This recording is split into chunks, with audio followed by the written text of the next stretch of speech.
राधे राधे सभी को। आज श्रीमद् भागवत गीता के चतुर्थ स्कंद का चतुर्थ अध्याय में पढ़ने जा रही हूँ। आज के अध्याय का विषय सती का अग्नि में प्रवेश। तब श्री मैत्रेय जी कहते हैं, विदुर जी, इतना कहकर भगवान शंकर मौन हो गए। उन्होंने देखा कि दक्ष के यहाँ जाने देने अथवा जाने से रोकने दोनों ही अवस्थाओं में सती के प्राण त्याग की संभावना है। इधर सती जी भी कभी बंधुजनों को देखने जाने की इच्छा से बाहर आती और कभी भगवान शंकर रुष्ट न हो जाएं, इस शंका से फिर लौट जाती। इस प्रकार कोई एक बात निश्चित न कर सकने के कारण वे दुविधा में पड़ गई, चंचल हो गईं। बंधुजनों से मिलने की इच्छा में बाधा पड़ने की वे बड़ी अनमनी हो गईं। स्वजनों के स्नेहवश उनका हृदय भर आया और वे आंखों में आंसू भरकर अत्यंत व्याकुल हो रोने लगी। उनका शरीर थरथर कांपने लगा और वे अप्रीतम पुरुष भगवान शंकर की ओर इस प्रकार रोषपूर्ण दृष्टि से देखने लगी कि मानो उन्हें भस्म कर देंगी। सती भगवान शंकर से नाराज होकर उनको इस तरह देखने लगी कि मानो उन्हें भस्म कर देंगी। शोक को और क्रोध ने उनके चित्त को बिल्कुल बेचैन कर दिया और स्त्री स्वभाव के कारण उनकी बुद्धि मूढ़ हो गई। जिन्होंने प्रीतिवश उन्हें अपना आधा अंग तक दे दिया था, उन सत्पुरुषों के प्रिय भगवान शंकर को भी छोड़कर वे लंबी लंबी सांस लेती हुई अपने माता पिता के घर चल दी। माता सती भगवान शंकर की बात ना मानकर अपने पिता के घर चल दी। सती को बड़ी फुर्ती से अकेले जाते देख श्री महादेव जी के मणिमान एवं मद आदि हजारों सेवक भगवान के वाहन वृषभराज को आगे कर तथा और भी अनेकों पार्षद और यज्ञों के साथ ले बड़ी तेजी से निर्भयता पूर्वक उनके पीछे हो लिए। उन्होंने सती को बैल पर सवार करा दिया तथा मैना, पक्षी, गेंद, दर्पण और कमल आदि खेल की सामग्री, श्वेत छत्र, चमर और माला आदि राज चिन्ह तथा दुदुम्भी, शंख और बांसुरी आदि गाने बजाने के सामानों से सुसज्जित हो वे उनके साथ चल दिए। तदंतर सती अपने समस्त सेवकों के साथ दक्ष की यज्ञशाला में पहुंची और वहां वेद ध्वनि करते हुए ब्राह्मणों में परस्पर होड़ लग रही थी कि सबसे ऊंचे स्वर में कौन बोले। सब ओर ब्रह्मर्षि और देवता विराजमान थे तथा जहां तहां मिट्टी, काठ, लोहे, सोने, डाब और चर्म के पात्र रखे हुए थे। वहां पहुंचने पर पिता के द्वारा सती की अवहेलना हुई। यह देख यज्ञकर्ता दक्ष के भय से सती की माता और बहनों के सिवा किसी भी मनुष्य को ने उनका कुछ भी आदर सत्कार नहीं किया। अवश्य ही उनकी माता और बहनें बहुत प्रसन्न हुई और प्रेम से गदगद होकर उन्होंने सती जी को आदर पूर्वक गले लगाया, किंतु सती जी के पिताजी से अपमानित होने के कारण बहनों के कुशल प्रश्न सहित प्रेम पूर्ण वार्तालाप तथा माता और मौसियों के सम्मान पूर्वक दिए हुए उपहार और सुंदर आसनादि को स्वीकार नहीं किया।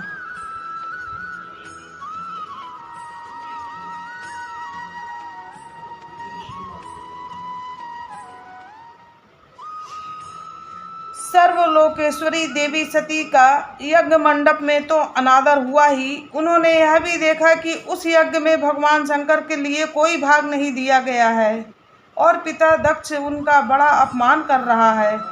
इससे उन्हें बहुत क्रोध हुआ।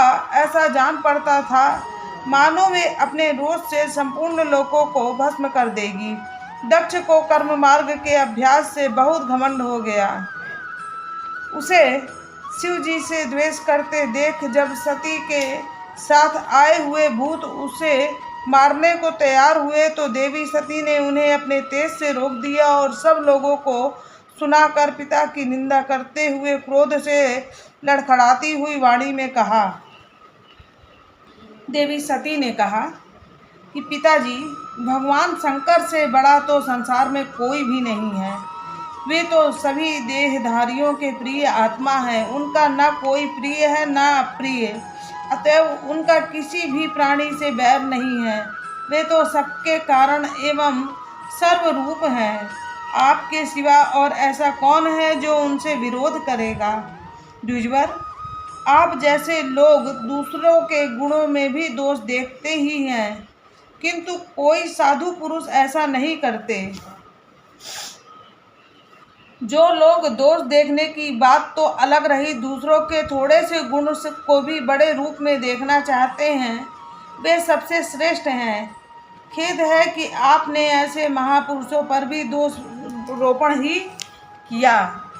जो दुष्ट मनुष्य इस स्वरूप जड़ शरीर को ही आत्मा मानते हैं, वे यदि ईर्ष्यावश सर्वदा ही महापुरुषों की निंदा करें तो यह कोई आश्चर्य की बात नहीं है, क्योंकि महापुरुष तो उनकी इस चेष्टा पर कोई ध्यान नहीं देते, किंतु उनके चरणों की धूलि उनके इस अपराध को न सहकर उनका तेज नष्ट कर देती है।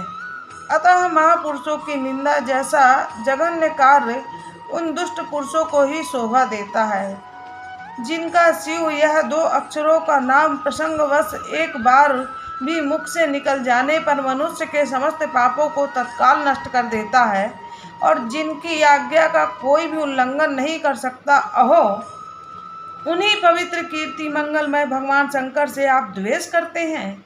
अवश्य ही आप अमंगल रूप हैं। अरे महापुरुषों के मन मधुकर ब्रह्मानंदमय रस का पान करने की इच्छा से जिनके चरण कमलों का निरंतर सेवन किया करते हैं, और जिनके चरणान बिंद सकाम पुरुषों को उनके अभिष्ट भोग भी देते हैं, उन विश्व बंधु भगवान शिव से आप बैर करते हैं। वे केवल नाम मात्र के शिव हैं। उनका वेश अशिव रूप अमंगल रूप है। इस बात को आपके सिवा दूसरे कोई देवता संभवतः नहीं जानते, क्योंकि जो भगवान शिव शमशान भूमिस्थ नरमुंडों की माला, चिता की भस्म और हड्डियां पहने जटा बिखेरे भूत पिशाचों के साथ शमशान में निवास करते हैं, उन्हीं के चरणों पर गिरे हुए निर्माल्य को ब्रह्मा आदि देवता अपने सिर पर धारण करते हैं। यदि निरंकुश लोग धर्म मर्यादा की रक्षा करने वाले अपने पूजनीय स्वामी की निंदा करें तो अपने में उसे दंड देने की शक्ति न होने पर कान बंद करके वहां से चला जाए, और यदि शक्ति हो तो बलपूर्वक पकड़कर उस बकवाद करने वाली अमंगल रूप दुष्ट जीवा को काट डाले। इस पाप को रोकने के लिए स्वयं अपने प्राण तक दे दिए, यही धर्म है। आप भगवान नीलकंठ की निंदा करने वाले हैं, इसलिए आपसे उत्पन्न हुए इस शरीर को अब मैं नहीं रख सकती, ये ऐसा माता सती ने कहा। क्योंकि उनके पति की निंदा हो रही थी, तो उन्होंने कहा कि आपने मुझे जन्म दिया, अब मैं इस शरीर को नहीं रखूंगी, क्योंकि आप मेरे पति की निंदा कर रहे हैं। यदि भूल से भी कोई निंदित वस्तु खा ली जाए तो उसे वमन करके निकाल देने से ही मनुष्य की शुद्धि बताई जाती है। तो जो महामुनि निरंतर अपने स्वरूप में ही रमण करते हैं, उनकी बुद्धि सर्वथा वेद के विधि निषेधमय वाक्यों का अनुसरण नहीं करती। जिस प्रकार देवता और मनुष्यों की गति में भेद रहता है, उसी प्रकार ज्ञानी और अज्ञानी की स्थिति भी एक सी नहीं होती। इसलिए मनुष्य को चाहिए कि वह अपने ही धर्म मार्ग में स्थित रहते हुए भी दूसरों के मार्ग की निंदा ना करे। प्रकृति यज्ञ यागादि और निवृत्त शाम दामादि रूप दोनों ही प्रकार के कर्म ठीक हैं। वेद में उनके अलग अलग रागी और विरागी 2 प्रकार के अधिकारी बताए गए हैं। परस्पर विरोधी होने के कारण उक्त प्रकार के कर्मों का एक साथ एक ही पुरुष के द्वारा आचरण नहीं किया जा सकता। भगवान शंकर तो परब्रह्म परमात्मा हैं, उन्हें इन दोनों में से किसी भी प्रकार का कर्म करने की आवश्यकता नहीं है। पिता, हमारा ईश्वर अव्यक्त है, आत्मज्ञानी महापुरुष ही उनका सेवन कर सकते हैं। आपके पास वह ऐश्वर्य नहीं है और यज्ञशालाओं में यज्ञान्न से तृप्त होकर प्राण पोषण करने वाले कर्मठ लोग उसकी प्रशंसा भी नहीं करते। आप भगवान शंकर का अपराध करने वाले हैं, अतः आपके शरीर से उत्पन्न हुए इस निंदनीय देह को रखकर मुझे क्या करना है। आप जैसे दुर्जन से संबंध होने के कारण मुझे लज्जा आती है। जो महापुरुषों का अपराध करता है उससे होने वाले जन्म को भी धिक्कार है। जिस समय भगवान शिव आपके साथ मेरा संबंध दिखलाते हुए मुझे हंसी में दक्षायणी दक्ष कुमारी के नाम से पुकारेंगे, उस समय हंसी को भूलकर मुझे बड़ी ही लज्जा और खेद होगा। इसलिए उसके पहले ही मैं आपके अंग से उत्पन्न इस सौतुल्य शरीर को त्याग दूंगी। तब श्री मैत्रेय जी कहते हैं कि कामादि शत्रुओं को जीतने वाले विदुर जी उस यज्ञ मंडप में दक्ष से इस प्रकार कह देवी सती मौन होकर उत्तर दिशा में भूमि पर बैठ गई। उन्होंने आचमन करके पीला वस्त्र ओढ़ लिया और आंखें मूंद कर शरीर छोड़ने के लिए योग मार्ग में स्थित हो गई। उन्होंने आसन को स्थिर कर प्राणायाम द्वारा प्राण और अपान को एक रूप करके नाभि चक्र में स्थित किया। फिर उदान वायु को नाभि चक्र के से ऊपर उठाकर धीरे धीरे बुद्धि के साथ हृदय में स्थापित किया। इसके पश्चात अनिंदिता सती उस हृदय स्थित वायु को कंठ मार्ग में भ्रुकुटियों के बीच में ले गई। इस प्रकार जिस शरीर को महापुरुषों के भी पूजनीय भगवान शंकर ने कई बार बड़े आदर से अपनी गोद में बिठाया था, दक्ष पर कुपित होकर उसे त्यागने की इच्छा से मनस्विनी सती ने अपने संपूर्ण अंगों से में वायु और अग्नि की धारणा की। अपने संपूर्ण अंगों में वायु और अग्नि की धारणा की। अपने पति जगत गुरु भगवान शंकर के चरण कमल मकरंद का चिंतन करते करते सती ने और सब ध्यान भुला दिए। उन्हें उस चरणों के अतिरिक्त कुछ भी न दिखाई दिया। इससे वे सर्वथा निर्दोष अर्थात मैं दक्ष कन्या हूँ ऐसे अभिमान से भी मुक्त हो गई और उनका शरीर तुरंत ही योगाग्नि से जल उठा। उस समय वहां आए हुए देवता आदि ने जब सती का देह त्याग रूप यह महान आश्चर्यमय चरित्र देखा, तब वे सभी हाहाकार करने लगे और वह भयंकर कोलाहल आकाश में एवं पृथ्वी तल पर सभी जगह फैल गया। सब और यही सुनाई देता था कि हाय, दक्ष के दुर्व्यवहार से कुपित होकर देवाधिदेव महादेव की प्रिया सती ने प्राण त्याग दिए। देखो, सारे चराचर जीव इस दक्ष प्रजापति की ही संतान है, फिर भी इसने कैसी भारी दुष्टता की। इसकी पुत्री शुद्ध हृदया सती सदा ही मान पाने के योग्य थी, किंतु इसने उसका ऐसा निरादन किया कि उसने प्राण त्याग दिया है। वास्तव में यह बड़ा ही असहिष्णु और ब्राह्मण द्रोही है। जब इसकी संसार में बड़ी अपकीर्ति होगी, जब इसकी पुत्री सती इसी के अपराध से प्राण त्याग करने को तैयार हुई, तब भी इस शंकर द्रोही ने उसे रोका नहीं। जिस समय सब लोग ऐसा कह रहे थे, उसी समय शिवजी के पार्षद सती का यह अद्भुत प्राण त्याग देख अन्न शास्त्र लेकर दक्ष को मारने के लिए उठ खड़े हुए।